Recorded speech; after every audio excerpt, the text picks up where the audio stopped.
to Duskmourn set review, day 1, among probably a couple of days.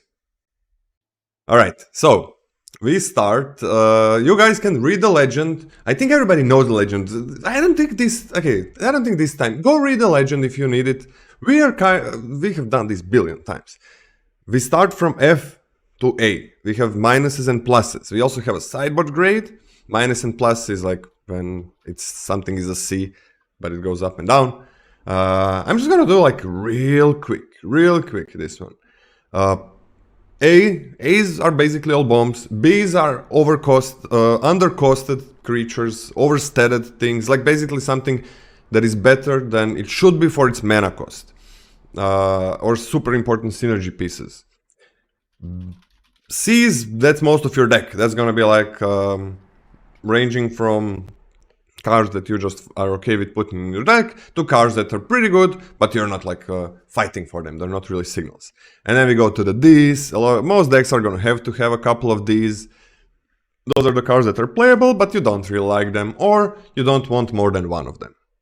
Which happens, right? So sometimes you draft a trick or two and you don't want any other tricks, so usually you take some of these tricks that are not super powerful, a little bit lower than others. F's are basically unplayables. I mean, you can put anything in your deck, you can put 40 lands in your deck, but F's are basically always gonna make you lose more because you're putting those cards in the deck or building around those cards. Read. Bear Trap is a 1-mana artifact with flash, and you can pay 3 and tap to sacrifice Bear Trap. It deals 3 damage to any creature. So this set, I mean, the effect on its own is unexciting. The set on its own feels like emergency backup interaction. The one caveat to this specific set is that there's a returning mechanic called Delirium, which cares about different card types in your graveyard, and at least this is a acceptable way to get an artifact in your graveyard on its own. Oh, Echo? I still don't think that pushes it over the edge to be like a good card or anything. I think this is like a backup removal piece. So I'm gonna give this a D+. Yeah, same. Like I don't think artifacts don't matter that much. Maybe Delirium is in this set, so you want like 4 different card types in your graveyard, but it's not that great. Just like 1+3 to deal 3 damage to anything is fine. There is some sacrifice synergies where if you sacrificed, you get some things. So that's kind of cool. So it might be good there. So I'm just gonna be on a D for now, a little bit too much. But in the right deck, it could be like a D+C, I think. Scotty's took for right. Okay, I'm gonna make Scotty louder, and I'm gonna just change one thing. You Scotty, continue reading while cool. Great. I change something. Found footage. 1 mana for an artifact clue. You may look at face-down creatures your opponents control at any time. 2 and sacrifice found footage. Surveil 2, then draw a card. It's kind of nice that this has the face-down peeking aspect. I know in Karlov Manor, the laundry creature, the lumbering laundry creature on its own was like so bad that you basically almost never played it. So you never actually got to see like the marginal effects of that. But this one's like not the absolute worst card in the world. Like this seems, I can see Grindier Delirium decks fitting this card into it in order to make sure that they hit an artifact threshold, right? Because this is fine, right? The Surveil helps to get additional things like lands into your graveyard, which helps. This gets an artifact into the graveyard on its own. So I think this is pretty decent. I'll give this one a C-, because I actually think this is a pretty reasonable tool for Delirium decks. So you actually do get to have the bonus of being able to peek at some creatures, manifested creatures. What do you give it, a D+? I give it a C-. I think this is like a pretty reasonable way to help your Delirium decks. Yeah, this is pretty reasonable. Gives you an artifact, but you're paying 3 mana to cycle it and then Surveil 2. That is quite a lot. I think I'm still on a D for this one. By the way, I have made Scotty louder. You guys tell me if that's fine. I think it should be fine now. And yeah, I'm on a D for this one. I don't think it's really anything special. I don't know. I think Manifest Dread and things like that are so much better to use to get the Delirium. But if you really need it, I mean, this is fine for it. I can see it being higher in the right deck, but D for now. Please continue reading. And you guys tell me if there's like Friendly still. Teddy. 2 mana for an artifact creature, bear toy. It's a 2/2. When Friendly Teddy dies, each player draws a card. This feels like I don't really want to play it. The effect is nothing, really. If it dies while you're attacking, I guess you get to play the card first, but it's not a particularly special effect. I'm gonna give this one a D. I don't know, this is, yeah, a 2/2 for 2. I'm on a D-. If you need a 2-drop, I mean, sure, you play it, I guess. D-. This is like vanilla, basically a vanilla creature. Glimmer Light. 2 mana for an artifact equipment. When Glimmer Light enters, create a 1/1 white Glimmer enchantment creature token. Equip creature gets +1/+1 and equip 1. This is an artifact, an enchantment in 1 card. The equipped creature gets +1/+1 for equip 1. It's an okay short sword style effect. I like this card. I think this card is pretty decent. So I'm going to give this one a solid C, and I think this actually bridges between reasonable amounts of archetypes. Like, for example, if you manifest this, it's an artifact. If this how you surveil this in the graveyard for Delirium, it's an artifact. When you play it, triggers Eerie. So I think this does enough, where I think this is actually a solid C for me. I think this is great. I mean, 2 mana, 1 mana, not that good, but moving the equipment around, you get an enchantment, which triggers all the Eerie stuff, and there are pretty good things with Eerie. I mean, having multiples, like, it leaves things, it's a 2-drop that leaves things around. I like this. I like this quite a lot. I'm gonna be on a C+. I think this is gonna be an amazing common, and it feels a little bit crazy that it's a colorless card. Of course, if the set proves to be much more aggressive, then it's gonna be kind of whatever, because, well, it's a 2 mana 1/1, right? That's a problem. But I do quite like it. Enables attacks later. I really like this card. Like, it kind of feels like it fits in basically every deck, especially the Eerie decks. Malevolent Chandelier. 6 mana for an artifact creature construct. It's a 4/4 flying. 2. Put target card from a graveyard on the bottom of its owner's library. Activate only as a sorcery. Expensive. A little slow. Scott, what happened? Is able to manipulate your opponent's graveyard so that you can take them off Delirium. But kind of an expensive way to do that. Not super great at blocking at 6 mana. So I think this is a D. This is a D for me. I'm not impressed by this card, even for its seemingly intended role of anti-graveyard. Yeah, I mean, this is the card that I've started to love in BLB, in Bloomberg. But it was a 3-drop. It was a 3-drop, it has 2/3 reach, it has Changeling. Like, this is a 6 mana 4/4 flying is garbage. It is garbage. It's way too much to pay. It doesn't. 6-drops need to, like, get you back on board. It's not just enough to be one big flyer. Because it is not easy to play 6-drops. So, not a big fan. The 2/3 reach was also a 3-drop, so you could play it and then start using the 2 mana ability. This would be much better if it was on a smaller creature that costs less. This kind of effect. It's always lacking on 5-drops, 6-drops, because it's too much of an investment for a kind of bad card. Kind of bad creature. So I'm on a D- for this one. This is garbage. And I don't think you put this in your deck. We got a Cycle of Abandoned Campgrounds, and all the cards is similar to that. Scotty, please continue. I don't see these as much different than tap lands. For example, it's not a particularly useful comparison, but maybe in context it might help. I think these are overall weaker than for example, gain 1 life tap lands. In the turns where it's particularly important to not miss and not stumble on your mana, these are always just going to be tapped, right? So these are just for the functional turns, all just tap lands. So I don't really take them any higher than a normal duel, and that's like a D+ for me. I mean, it depends on the set, right? It really depends if we see how much you want to be splashing in this format. But still, specifics, dual typals, I don't take them particularly highly. So I'm giving these all D+. You're on a D+?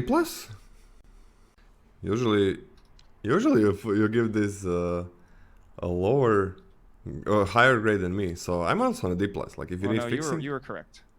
Oh yeah, you changed that. You're like, oh, you said that you're wrong about because it. You're right. Ah, Yeah. all right. So I'm on a D+ as well. I mean, that's what I usually give this, D+. Nice if you need some fixing, why not? But not a high peak almost ever. Terramorphic Expans. Tap, sacrifice Terramorphic Expans, search your library for a basic land card, put it into the battlefield tapped, then shuffle. I give this one a little bit a higher grade because it helps you fix in the beginning of the draft for like any other archetypes that you might go into. Helps you pivot a little bit more. So I take these a little higher. I give this one a C-. I'd also put, easy way to put a land in the graveyard. Nice.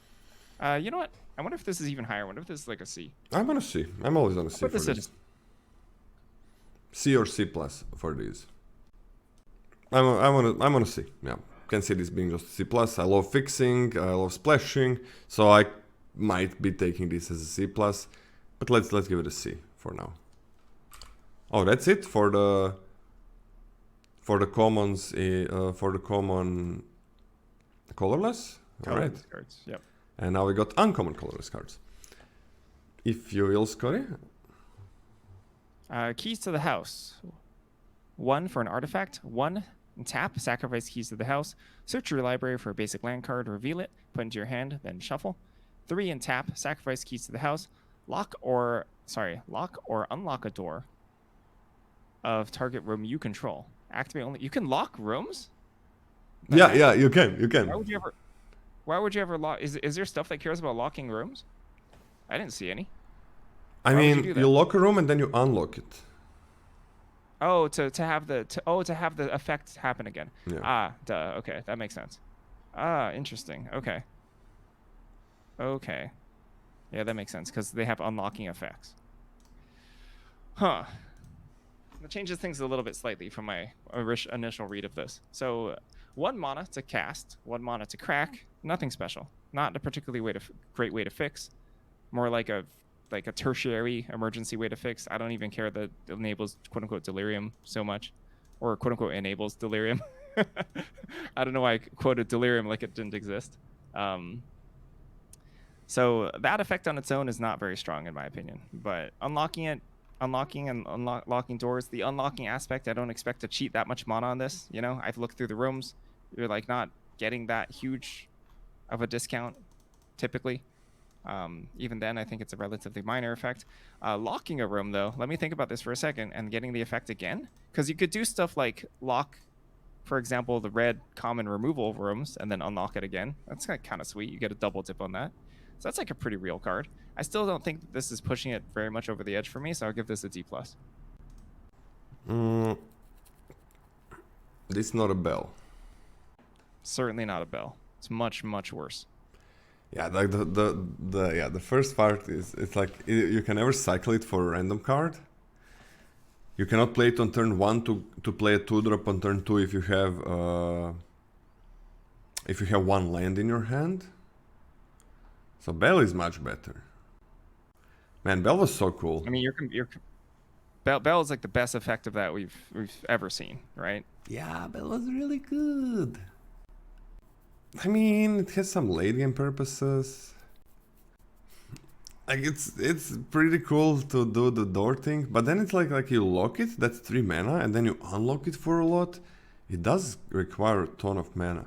But for example, like let's say you have the red door, that when you unlock, you deal 3 damage to something for 3 mana. 4 damage to something for 3 mana. I think 4 damage. Okay. Maybe like 6 mana every turn to deal 4 damage to things. That like kills. That kills. That kills a lot of things. Every turn, it's a lot of mana. You can do it over 2 turns as well. And it is fixing as well. I think what do you give it? Oh, that's kind of okay. like it's fixing, right? Kind of expensive fixing for 2 mana. But then you do get a nice late game effect. It looks like, oh, it's not a bell, so you cannot get a random card. But if you have rooms, then you can just start unlocking. I'm gonna D plus or C minus. I mean, I kind of want to give it a C minus, but oh, you gotta sacrifice this? Oh shit! You thought you could just repeat it over and over again? Yeah. Oh my gosh. You could just lock someone out of the game. Yeah. And I still wanted to give it like a C minus. Or a D plus. Oh, one of his heirloom epic. Yeah. Damn, this only once? Alright, I'm on a D for this. It's playable. It is playable. Saw. 2 mana for an artifact equipment. Equipped creature gets +2/+0. Whenever equipped creature attacks, you may sacrifice a permanent other than that creature or saw. If you do, draw a card, and you can equip it for 2. This is expensive, right, for an equipment. 2 mana to cast, 2 mana to equip. That's quite expensive. You would need additional fodder. You can sacrifice lands, right? Because you can sacrifice any permanent. Yeah, so you can start sacrificing lands. You can sacrifice tokens. You can sacrifice other creatures. You can sacrifice this itself to cantrip. So I can see that effect being particularly powerful, but if you're going to be spending a lot of mana not affecting the board, right? If you're going to be spending a lot of mana grinding, it's a little difficult to ask for such an attack-oriented equipment. So I'm not particularly high on this. I don't see this as like sacrifice synergy's way to grind, right? So I think this is just a D+ for me. Yeah, there is some sacrifice synergy, right, in Rakdos. There is sacrifice and get things, but I don't know. There's not that many. Wait. We need rules. So, so is it other than that creature or saw? Yes, you cannot sacrifice that creature or saw. Okay, because the or is throwing me off, right? You may sacrifice a permanent other than that creature, so that could be one or saw, right? But I guess that doesn't make sense. Why would it work like that? So that was messing with me as well. But it's just like you cannot sacrifice these two. Yeah. Okay. So you can't sacrifice the saw. Yeah. Well, I'm on a D. Because I think like that it's maybe gonna work in that deck, but it does cost a lot. That's 2+2. It is so much to pay. Attack in the box. 3 mana for a 2/4. Whenever attack in the box attacks, you may have it get +4/+0 until end of turn. If you do, sacrifice it at the beginning of the next end step. Yeah, this is a 3 mana 2/4, which is nothing special. And sometimes when you want to get a burst, like a big old burst in, you can hit for 6 damage. Yeah. Which is kind of mediocre. Is this card better than I think it is? Because I think this card sucks. This card is shit. I'm gonna give this one a D. D? I can't really see anything particularly appealing. I mean, like, there's gonna be combat situations where, like, okay, well, I guess I can't let this through, or like I guess I can't flunge here because the crackback is relatively large because attack in the box just randomly gets like 6 power. I don't really care about enabling Delirium with this. Like, I don't want to burn my opponent's face for 6 just to get an artifact in the graveyard, so I don't care about that. The body on its own is nothing special at all. Okay, how bad is a 3 mana 2/4 to you? Like, how much worse is that than 3 mana 3/3? How much better is this card than a? Now, how much worse is it than a 3 mana 3/3? Than a 3 mana 3/3? A lot. I don't like 2/4 needs to have a very good 3 mana 2/4. I think is good when it has a great effect and you don't want it to die. Like, I don't know, it has like 2 mana, sacrifice something, draw a card, shit like that. So I mean, this is shit. It's a 3 mana 2/4 with effect that basically never comes up. You don't want 3 mana 2/4s in your deck anyways. Like, it really needs to be a very good effect, because the creature is, like, never attacking well. 2/4. It's like, never attacks well. So, yeah, I don't know. I guess you can win the game sometimes with +4. Goodbye. D-. This is like, I'm treating this as a vanilla 2/4. This doesn't have a better effect to me than a vanilla 2/4. It doesn't get a better grade. Is it a better card? Yes. Better grade? No. Guys, I'm trying out something. You're gonna tell me if there is gonna be an echo when Scotty talks. Haunted Screen. 3 mana artifact, and you can tap it to add white or black, or you can pay 1 life and tap it to add green, blue, or red. So it essentially produces any color, except for the teamer colors, it costs more. It costs life. Yeah, 7 mana. Put 7 +1/+1 counters on Haunted Screen. It becomes a 0/0 spirit creature in addition to its other types. Activate only once. So you can do this at instant speed, right? So, for example, if you pass the turn with 6 lands in this, end step, you can put 7 counters on this. Next turn, you can start attacking with it. Essentially speaking, you can help yourself fix and ramp for 3 mana, and then in the late game, this can turn into an actual relatively large threat. Despite being a spirit, it does not fly, notably. So it's not like a crazy good threat. It's just a large, beefy creature. I think this is fine. I think this is a reasonable way to splash, because like in those splashy decks, having an additional effect once you do bridge to the late game is kind of nice.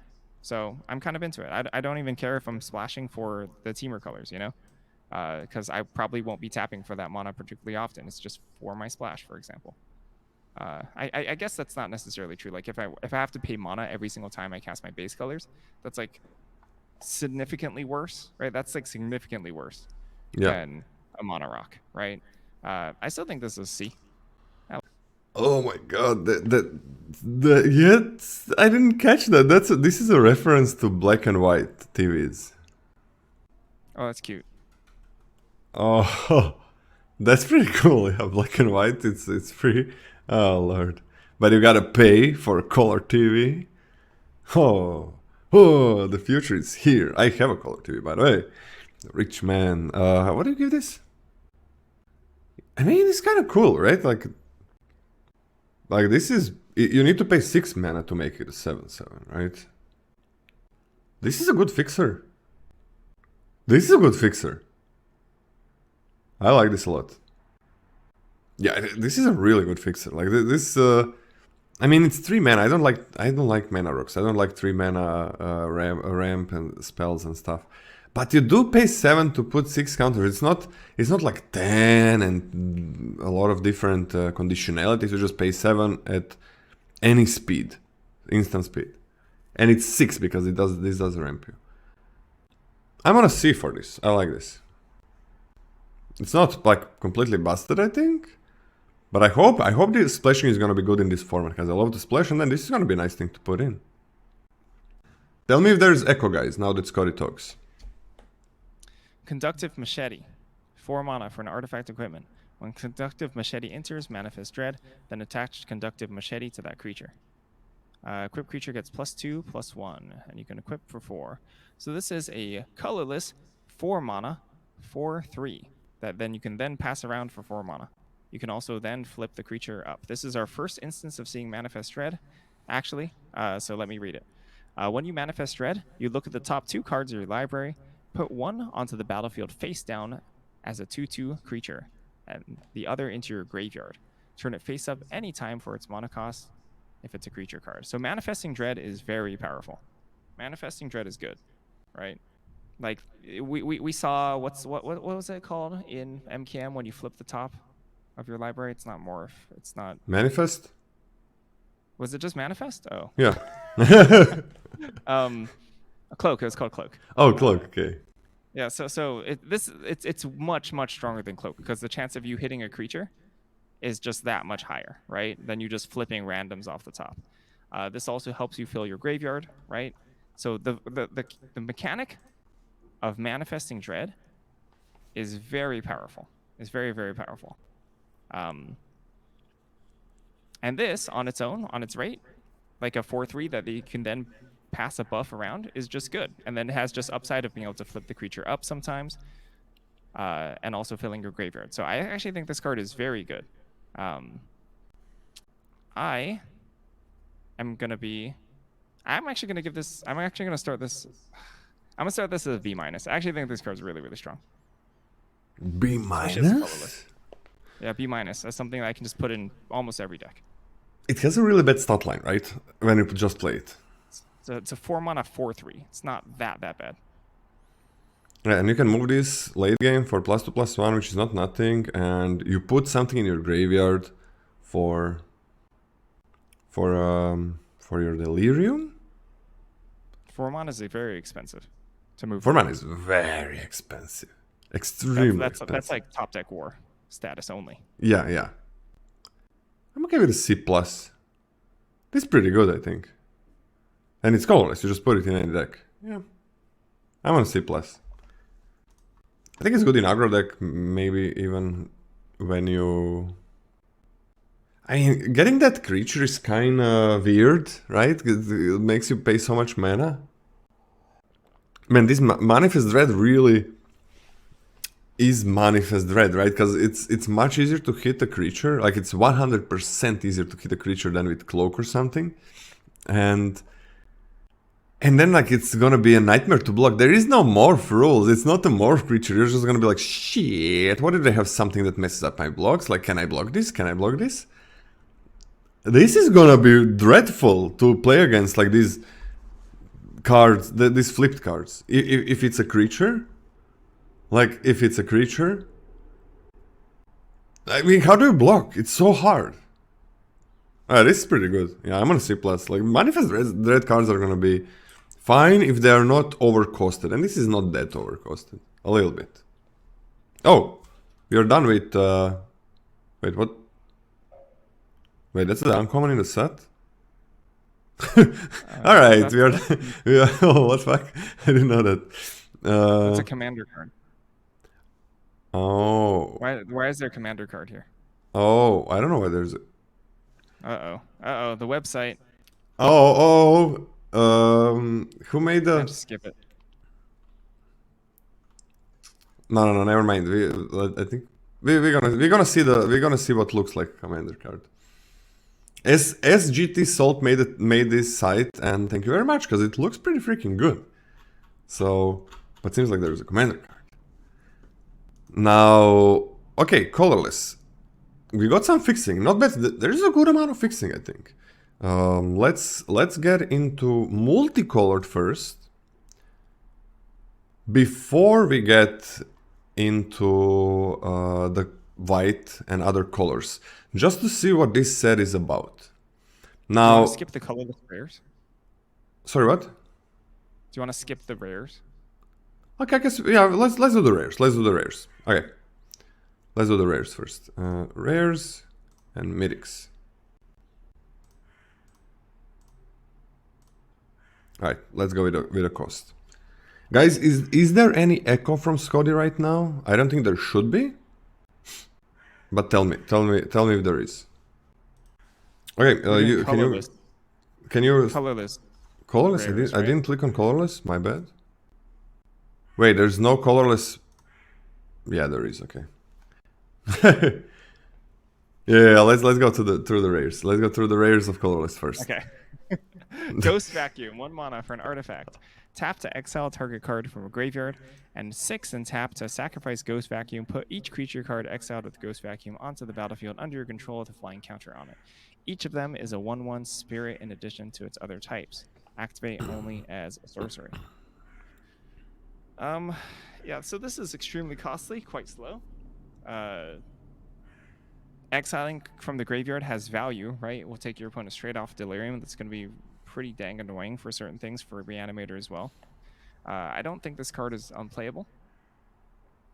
I think that the effect is powerful, and when you do pop it, it's just quite expensive. The biggest concern here is the speed of it. My biggest concern is the speed of it, right? If you, for example, draw this off the top, it takes a while for this to actually produce anything of value. But if, for example, if you are able to slide it in the first 4 turns, a couple trades happen. It doesn't seem unreasonable to me to pop out, for example, like 4 spirits.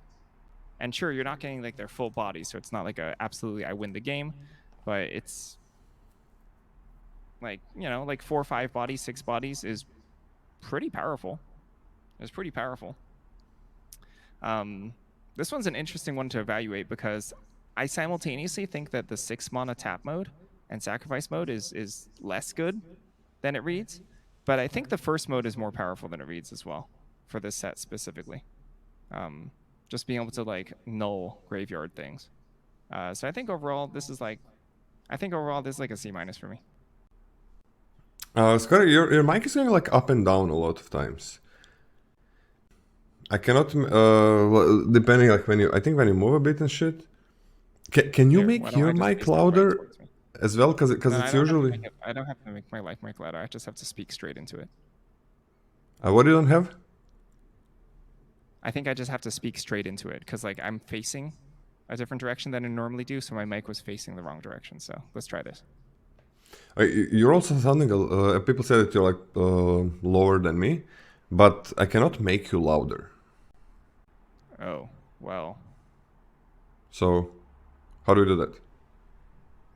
I cannot. I made you 200 on your voice. Your mic is now on 200%. Can you make yourself louder? I can make myself quieter, I guess, but it's kind of weird. I don't get. I can make myself quieter. I don't have a setting to make myself louder. I don't think. Made myself. Yeah, just gonna make myself a little bit quieter then. Is this kind of fine, guys? We're gonna see. You guys gonna tell me if this is fine. So what do you get this? C-. C-. I mean, it's very powerful if you have the right cards, the ETB effects, the dead effects, right? And you can exile their cards as well. Like it is pretty damn slow. Like if you get it a little bit later in the game, it's gonna take a while to do. Yeah, I'm on a C-, I think. I think that's fine. I think that's fine. It's just like it's so awkward. If you draw it a little bit late, it's so awkward. It's like you gotta tap to exile, but then you also gotta tap to sacrifice it and get the effect. Is there any way to... You can remove Delirium, I guess. There's a little bit of flashback. I mean, I think tap to exile a card from a graveyard is very strong. I think that's a good ability. The first one? Yeah, I think the first ability is quite good. Why? Disrupting recursion, right? White-black is entirely based on reanimation. Not entirely, but it's a big part of the archetype. Delirium is like a major aspect of other archetypes. Any sort of graveyard flashback value. I don't know if there's enough. I'm gonna C-. I don't think there's enough. Like I think, as always, I make a lot of graveyard recursion decks, so these cards fuck me up. But like if there's graveyard recursion, I'm gonna be in that deck and make it. But then there's a bunch of decks, like even in the recursion colors, even in delirium colors, that just play things and don't care that much about recursion or delirium or their graveyard. Like 90% of the decks, I feel like. So I don't know. I think maybe... Yeah, I'm on a C-, but I hope this is really good. Like, I hope this is really good. Because I'm going to be playing this. But I think on average it's going to be nothing that special. Marvin, Murderous Mimic. 2 mana for a legendary artifact creature. Toy. It's a 2/2. Marvin, Murderous Mimic has all activated abilities of creatures you control that don't have the same name as this creature. I think this is mostly a 2 mana 2/2 bear. And Marvin, Murderous Mimic, I believe, is just a D. I'm on a D, I don't give a fuck. It's a 2/2 that, like, activated abilities are so much worse than normal abilities. It's maybe does something sometimes. So D seems okay. What? Oh, What is no. that? Is this this might be dissection tools. Secret card. Are there Yeah, I are think there this all the is cards there? dissection. Salt? We have the creator of the website in our chat. We can go to the next one and then come back to if there is one thing that we didn't draft. Dissected image, yeah. There is a Colossal Dreadmaw, probably not that. So we have all of these, right? All of these lands, which are really cool.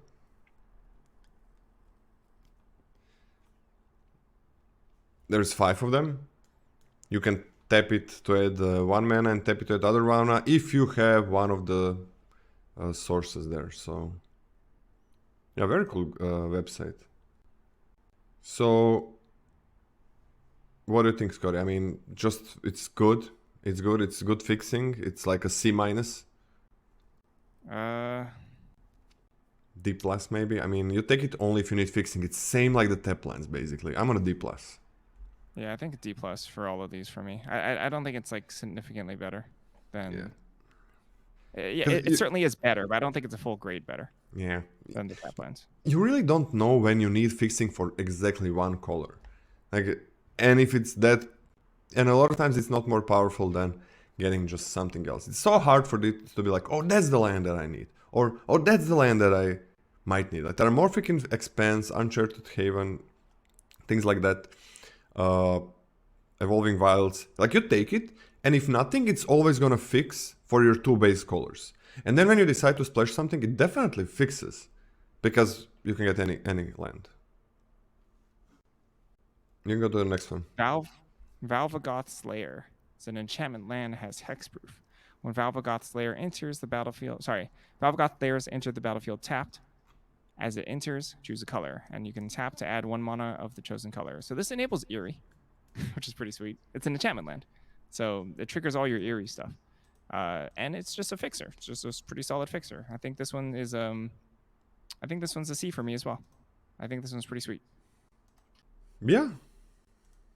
Yeah, it's fixing. Hexproof doesn't matter. It's enchantment. I mean, I guess hexproof matters because it's enchantment, right? It does matter. It actually does matter.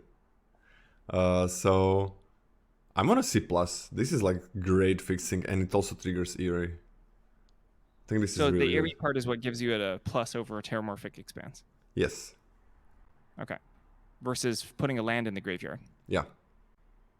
And that's it for the... was there something we missed? One card, Scotty? Yeah, Dissection Tools is the card that's missing.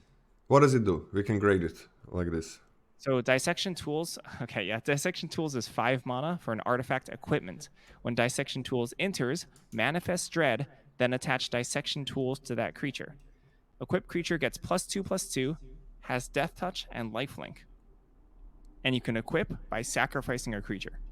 So this is a 5 mana 4/4 manifested Dread creature with Death Touch and Lifelink.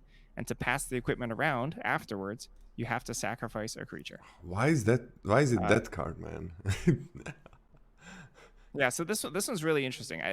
On its base, a 5 mana, 4/4, Death Touch Lifelink is strong. That's strong. Equipping a creature by sacrificing a creature is very costly. Like, sure, there's some decks with, fodder, for example. Some creatures are worth more than others, etc. But that's still a pretty costly thing to do. But you're always sacrificing your worst creature to essentially what makes a best creature, right? Like a really, really, really good creature. So that's nice. You also don't have to pay just any mana for it. It's just free. You just sack a creature, sack a junker lying around, equip something. Very strong. I think this is a B+. Oh, that's pretty crazy, yeah. It's like you get a 4/4 Death Touch Lifelink, and then equip is very expensive. Sacrifice a creature. But it is so powerful. If you have something lying around, I think I'm gonna be on an A- for that one. It gets you back nicely in the game. I'm on an A-. Sorry for the super complex card not being seen. What can you do? What can you do? But yeah, let's let's get on to... that's the first bomb. I think it is the bomb, even though it's not easy to sack a creature every time. So, yeah, it's not easy to sack a creature all the time. Well, A- for me. We can go onto the multicolored now. There are no commons in multicolored, only uncommons. So that's what we are gonna do. I